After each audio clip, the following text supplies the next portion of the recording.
Angela, ouais, Fonchua, pendant papa ou pas là. Angela, ou pas ça.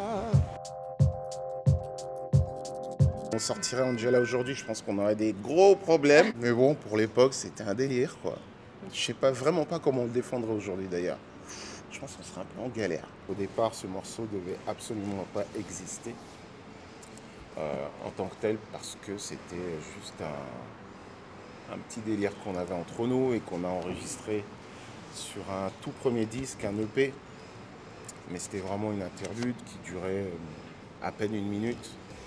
Et cette petite interlude, en fait, a commencé à tourner un peu partout, dans plein de soirées. Les gens mettaient le morceau en boucle, du coup, pour le rallonger.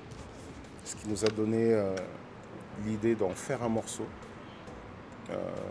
Morceau qu'on n'a pas aimé au début, parce que bon, c'était un morceau clairement de zouk et qu'on était un groupe de rap et on voyait pas trop la place qu'il pouvait avoir dans l'album.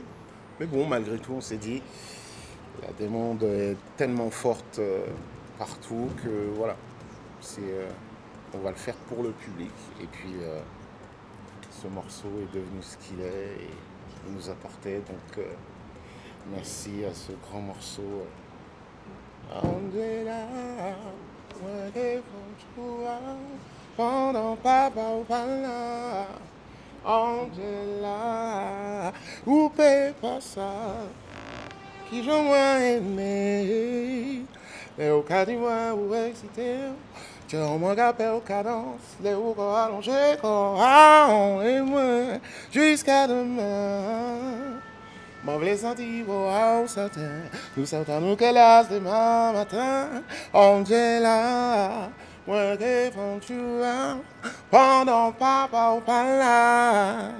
Angela. Je remercierai jamais assez le Sayan, ce morceau évidemment, mais surtout le Sayan parce que sans lui, je pense que je serais peut-être pas là. Grande histoire qui a débuté en effet en 97, qui a duré 10 ans. Voilà, c'était un groupe de rap français. On s'est tous retrouvés dans un petit studio à Paris pour faire des maquettes. C'est dans ce studio qu'est né le groupe Sayan Sopaku. C'est une histoire qui nous a offert 4 albums, des belles récompenses, dont une victoire de la musique en 2004, je crois. Et c'est une histoire qui s'est arrêtée en 2007. Et depuis 2007, j'ai entamé ma carrière solo.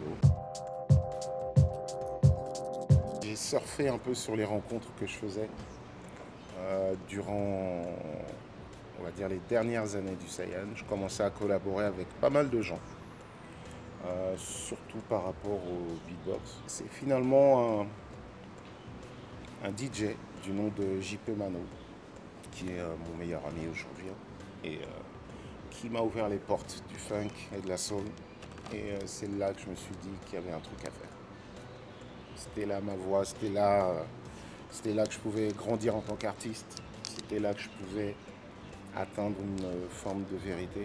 Et j'en suis aujourd'hui au 4e album solo qui s'appelle 55.4.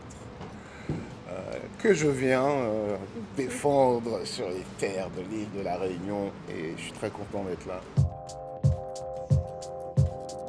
Je sortais d'une tournée, d'une très très grosse tournée qui avait duré près de 4 ans, 5 ans. Donc j'étais épuisé et arrive cette pandémie. Au départ je fais de la musique mais juste pour retrouver le fun et la joie. Puis je rassemble les meilleurs morceaux de tout ça et puis je vois qu'en fait il y a un album qui était là caché.